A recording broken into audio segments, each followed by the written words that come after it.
Hi guys, this is Dan from Magic Pachinko Restorations with a short video on a vintage pachinko machine. Today we're going to speak specifically to how the pachinko machine actually works. You'll see when I turn this around, this is a very good example to use so that you can understand exactly what happens on the backside of a pachinko machine as they go through the process of you shooting a ball and winning and so on and so forth. So this is a Sankyo. Homer. This is a Sankyo. I did a partial restoration on it. Sankyo play fields hold up real well, so we didn't do anything with the play field. Or I did take this stuff off and clean it, but don't mess with the play fields. So it's just basically some cleaning on the front, and then the full shot here on the back side to get everything clean. So all of this came off.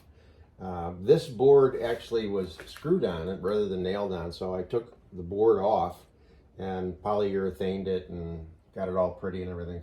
But the reason that I chose this machine is because the entire gut system is clear. So I'm going to go over some part names and then we'll show you how everything functions. So this is the upper hopper up here. This is where all the pachinko balls that you own should be. Most machines can handle between 500 and 1,000 balls. So you should have that many if you want the machine to work properly. Minimum, probably 100, minimum, to get the machine all set up so that it will work a couple of times. This is very important. So you fill this. Now on most pachinko machines, this is a Model B style machine. The balls will exit on the left side of the upper hopper, and they fall into this upper feed track here, and they end up in a double row, and then there's a little flap here that keeps them in line. So as you can see here, they're all jumping over each other, but by the time they get here, they're just single. It's a double row, but they're single file. This is right here. This is called the turnaround. Looks a little different on an Isogen. It's a separate piece. This particular one, these two pieces come together and make the turnaround. And then you have the lower feed track here. And then this, again, it's a double row. This feeds the jackpot chamber. I'm actually going to take this off. So there's your jackpot chamber with, you can see the balls on one side, balls on the other. That's why there's two channels that feed the jackpot, okay? And this is where they stop. So when you load a pachinko machine properly, you're going to fill this up. The balls will roll down here, come around, roll down and fill up the jackpot chamber, and then they start to back up and just stay in this condition here. Now, it's important to have enough balls in the machine for a lot of reasons, but this is one of them. This piece here, right here, with the counterweight on it, would normally be up like that, and it would release the micro switch and turn the ball out light on, and it will stay on. So as you put balls in and they start to back up, eventually they'll back up onto this piece of plastic and go down. And when they go down, it shuts the micro switch off and turns the light off. All right, so that's one reason why you need enough balls to do that. Now, also attached to this is a rod that runs down the side of the machine. And again, depending on the machine itself, each one's a little different, but they all serve the same purpose. This goes in, and when this is full, it opens a gate in the ball handling mechanism and allows the player to feed balls in and actually launch them. If there's not enough balls in here and this whole thing is up, see the light just came on because I got up off the switch, it'll also put that gate in place and it won't let you play, okay? So the machine right now is fully loaded. The other thing you need to check is to make sure that the seesaw, and this is the seesaw right in here. They're almost always right in this area.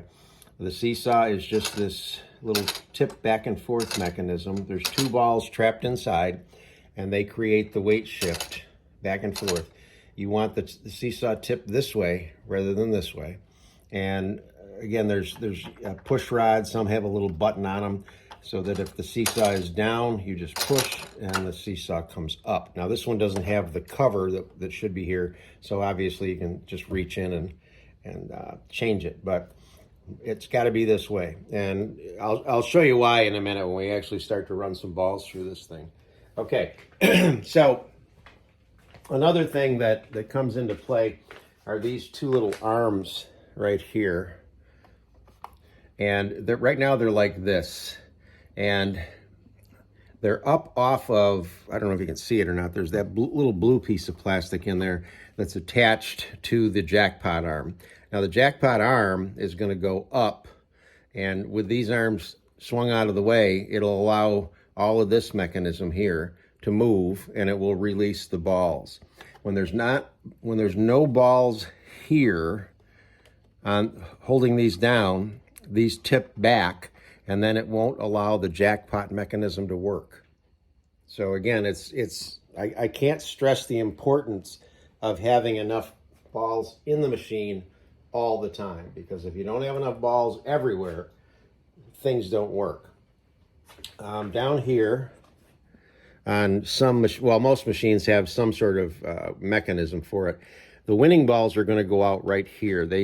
This is where they go outside to the machine. They'll hit the bell and go outside the machine. If you don't empty the front feed tray, the balls start to back up. And when the balls start to back up, it will actually tip this. So it'll go this way. And then the winning balls will go out into the lower tray. So all that means is that you've got too many balls in the upper tray. You need to take those balls and put them back here. Okay, so that's that. So this is the jackpot arm right here. It's a rod that runs all the way across to here. There's a pivot, and then it goes up to here with another pivot, and then there's a mechanism that goes across. So it forms like a C, like this. Okay. So when a ball comes into the pachinko machine, they all end up in the same spot. They all come down through the tulips and pay pockets, and they roll down a ramp, which is right in this area. They roll down a ramp, and they enter the end of the seesaw. Okay. Sorry, this is a little bit jerky, but I'm a one-man show here. The ball will then, when the ball goes into the end of the seesaw, the weight of the ball will make the seesaw tip, and it kicks this off of this piece here. So now this will move, where before it wouldn't. So this tips, lets the ball out. This is now ready to move. The ball comes down here, and it hits the end of the jackpot arm, which is right where the tip of my finger is. It gets pushed, the weight of the ball pushes it all the way down to here. So when the arm gets pushed down, this rod gets pushed up, and then it activates this rod, which will then open this mechanism here and let these balls out. So it closes up here, it opens here, lets these balls out as your prize. So these balls drop onto this arm, which is now free. It allows the ball, I don't want to do it because it's going to, you'll see it in action in a minute. It tips down like that, lets the balls go across, they hit the bell and go out. Okay, so that's a cycle. Now once the balls are out, the paper clip, which is right here. So if we end up talking to you and I mention the paper clip, this is the paper clip. This one is metal. Sometimes they're plastic. On most Nisogens, they're plastic. To finish the cycle, this comes back up to where it was. It lifts the paper clip up.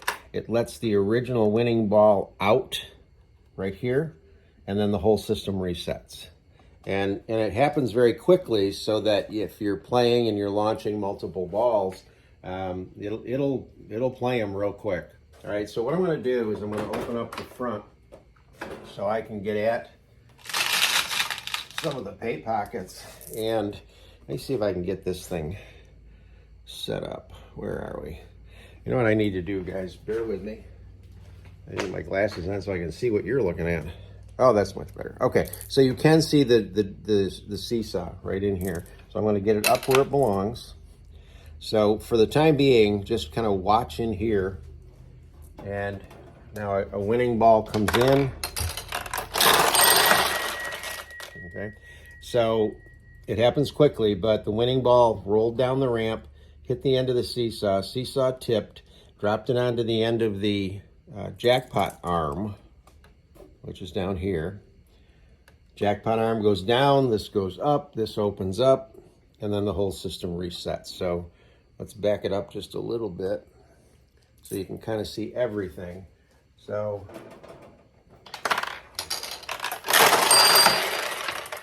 the winning ball is dropping out. All the winning, the actual ball that went in the pay pocket drops out of here. Everything else goes out the front. I'll do this again.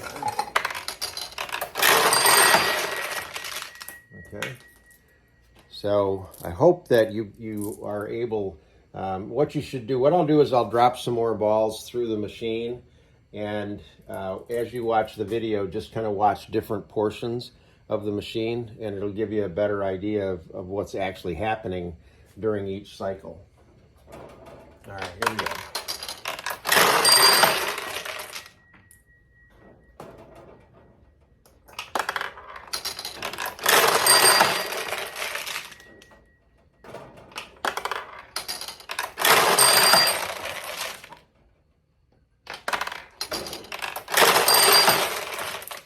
Okay, so I hope that all makes sense to you.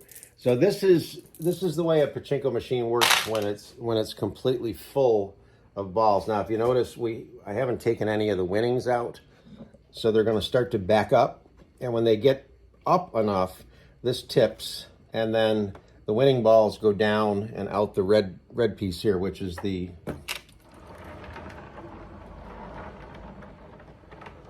tray down here.